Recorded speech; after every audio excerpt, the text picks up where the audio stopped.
Aujourd'hui, je vous parle de la Fitbit Charge 2.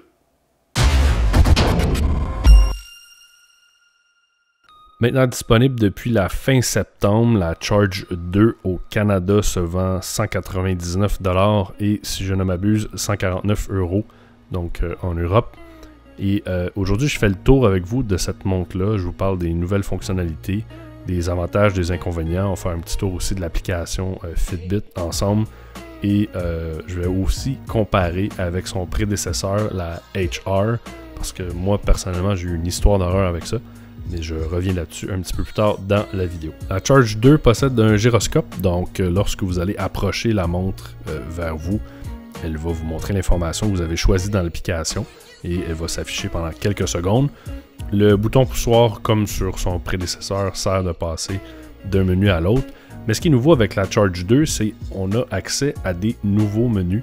Donc en tapant dans chacun des menus, ça va nous amener, si on veut, dans un sous-menu qui nous donne d'autres informations et qu'on peut faire défiler un à la suite de l'autre. Donc on peut passer d'un menu à l'autre avec le bouton sur le côté et aller dans les sous-menus en tapant sur la montre. Les prochains menus ont été changés ou sont nouveaux.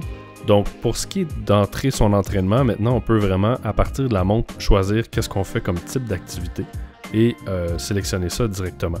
L'autre chose aussi, maintenant on a accès à un timer, donc ça peut être utile pendant nos entraînements. Et une nouvelle section qui s'appelle Relax qui nous guide au niveau de la respiration pour nous garder un petit peu plus zen. Si on y va au niveau des comparatifs physiques avec son prédécesseur, c'est sensiblement la même grandeur au niveau de l'appareil en tant que tel. Par contre, ce qui a vraiment changé, c'est la grosseur de l'écran.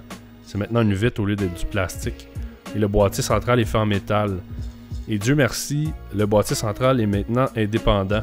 Donc vous pouvez changer les bracelets, mais ce que ça fait aussi, selon moi, c'est qu'il y a vraiment une isolation à 100% de la portion centrale.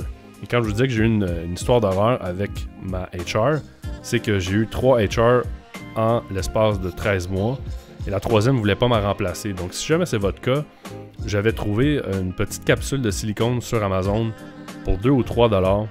Donc vous pouvez mettre ça par-dessus la HR et ça va vraiment aller cacher cette espèce d'endroit là, qui gondole. Petit rappel aussi que la Charge 2 n'est pas waterproof, elle est splashproof, donc sueur, s'il y a de l'eau qui revole dessus, il n'y a pas de problème, mais je vous déconseille de prendre votre douche avec. Aussi, la compagnie nous donne une autonomie de batterie de 5 jours. Moi, je vous dirais plus 4 jours selon mon utilisation. Ça se peut que vous vous rendez à 5, mais 4, c'est beaucoup plus réaliste. Aussi, nouveau docking pour charger la Fitbit.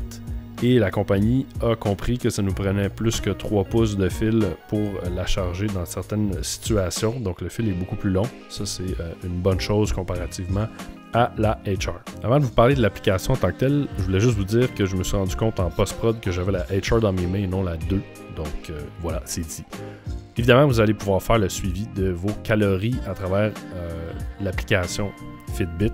Donc ça va synchroniser automatiquement avec votre montre. Vous avez aussi la distance que vous avez parcourue. Vous pouvez peut-être avoir des ajustements à faire selon la distance de vos pas.